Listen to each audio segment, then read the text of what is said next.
40,000 for years here in Kansas City. We were expecting 40,000 plus every single night.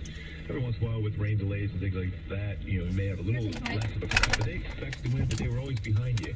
And if you went out there and competed, they were always going to be on your side. Even if you had a game, like if I gave up 6 runs in the first inning, they knew I was competing, they knew the rest of the team was competing. They weren't going to get upset at that because that's what this town's all about. If you go out and give the effort, they weren't going to be against you. That's why I think we thrived on that. Just having that kind of fan support and all the people wearing blue was awesome.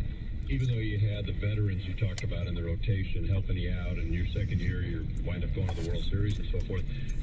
On the other side, you talked about Saberhagen.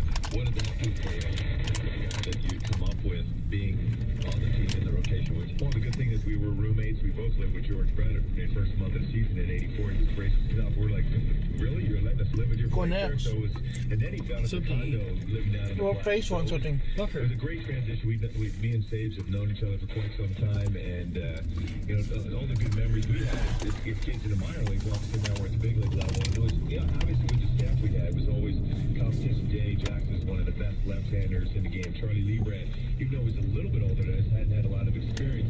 Our older guy at that point was Bud Black in '85, and he still only had 3 That's why you declined her? Together as youngsters, but yet we all got what? Until we forgot. Paul Splitors, and Dennis Leonard, you know, be able to talk to those guys, and they were nice enough to give information instead of worrying about, hey, they're going to lose their job that these young guys come through. What do you remember about Dick Hauser that year? Unbelievable. I mean, and if he had a bad game or we had a bad game, he absorbed it himself. He was one of those managers that when you won the game, the players won the game. When we lost the game, it was because he didn't put his players in position to win the game. So that's what I liked about Dick the most. He was a guy that not only he was always prepared, and his strategy in the game was unparalleled, but his ability to absorb the negative and let everyone else feel good about the positives is the reason why we won the World Series. That team, in terms of confidence, had to be pretty darn high.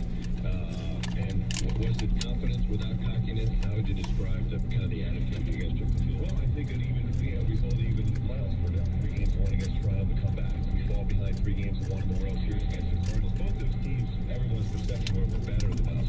I remember George Brett in the locker room in Busch Stadium in St. Louis, where we fell behind 3-1. He was, hey guys, we got them exactly where we want them. And a bunch of us young guys looking like, I don't know, maybe we ran out of luck.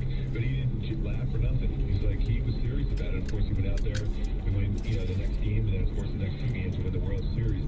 We were confident. Nobody was cocky. We just believed if we worked hard, we get a chance to win. And if we were in position to, you know, it was a close game, we thought we had the speed, the defense, and the pitching to win all those close games. What do you remember about games 6 and 7 that was? Boy, game 1 in that base hit.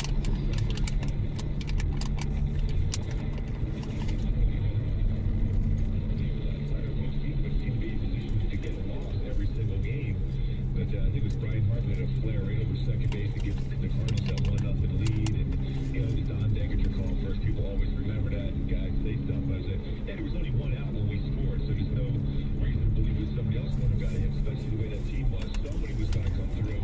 The English comes through for us there. If you have a little bit of a storm enough to be able to fight it off into the outfield, and well, I'll tell you what, the positive was in Game 6. It was not until Game 7. But Game 6 was like it was kind of scary coming back Game 7. So it's almost if we won the World Series in Game 6 coming back and win it in that fashion. Then we end up blowing away. Darryl Motley hits that foul ball home run. They come right back, hits a home run. We're like, oh, the saves on the mound. We're locked in. Talking to Mark Gubas, of course, the former Royals pitcher, Royals Hall of Famer. When you won that, and you're so young at the time, I'm sure you're thinking, great team, winning tradition, we're winning it. This is the first of many. And, I mean, did you realize how fleeting that could be? Because that's true with almost any team. I mean, even the team with the highest payroll. Sometimes you go a long time before you win again, or something before you win a championship. Well, to be that young to win the division in '84 and then win the World Series in '85, I'm thinking I'm going to be Mr. T with flame all over my fingers there. So I thought it was because you know you look at tradition, they won all those years. We finally got over the hump by winning the World Series, but we would have a shot.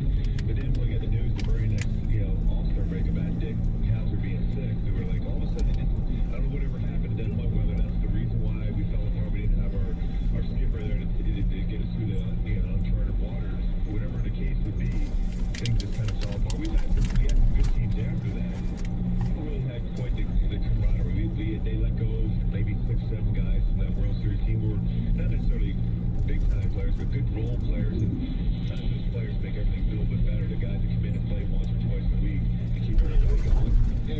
the Giants last year. And Andres Torres, kind of a journeyman, comes out of nowhere. He becomes their center fielder, does a really Lost good by job. Fusion? What does he do on They grabbed Cody Ross. Yeah, it does. Look what he did. It's not an exact formula. It's the way that the team is put together, the way that it clicks, and it's really hard to know how a team is going to click until they get to the field. Yeah, I mean, if you look at the Giants, how they win that World Series with that team, there's no Reed Farrell. I mean, he was pretty much out when he was with Tampa. They let him go, and he goes there and hits key home runs for him. That was not a real good team, but they pitched well, and they believed in themselves. You look at the '88 Dodger team that beat the Oakland A's. They had no business winning that series, but Hershiser was great.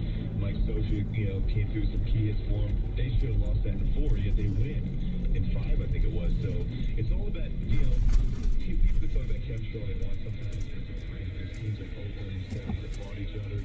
They might have fought each other at certain times, whether before or after a game, but when they were playing, they were like that's why we were able to be successful for all those years. Not only when I was there, but prior to that. Because the guys, I was talking to Frank White recently about that. We just had a bunch of good guys on those teams. Talking to Mark Gubicza during a delay, we appreciate his time. I wanted to ask you about baseball has changed, competition has changed, your playing days, which weren't that long ago, but it's been a while. Look at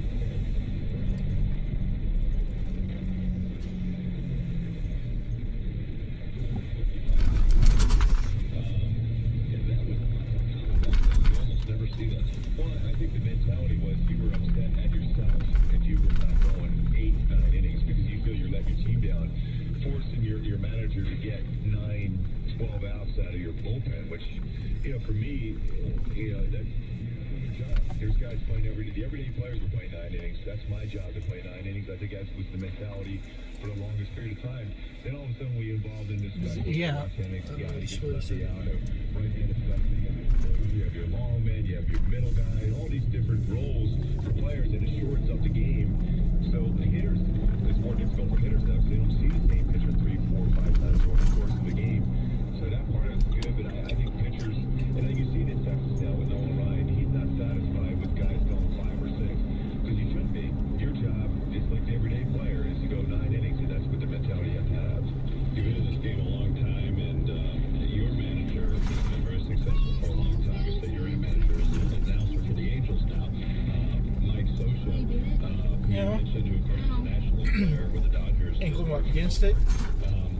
What makes him such a good manager, and how much do you enjoy watching his team play?